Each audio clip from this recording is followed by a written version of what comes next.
ninza noonya kasitoma ate ninza apima ebintu buli kintu napatikana ye nga tansasira lwakuba omubiri gwa kikaana ndibaire tinkwiga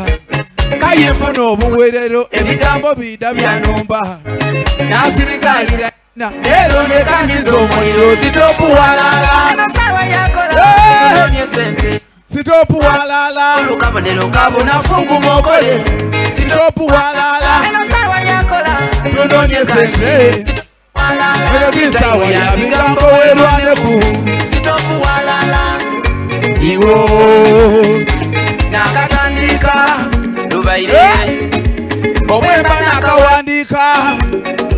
mumukobenga endongo nakatuninga iri mu life yange mundeke ntumirwe genda mutawane mundeke nkozese sawa yange genda mukonkondo ine wange yemumbuza byaliwo okukwira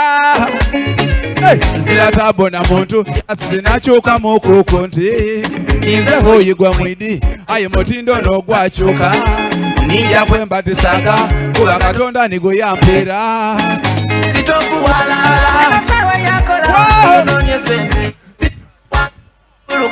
kabona fugu mokole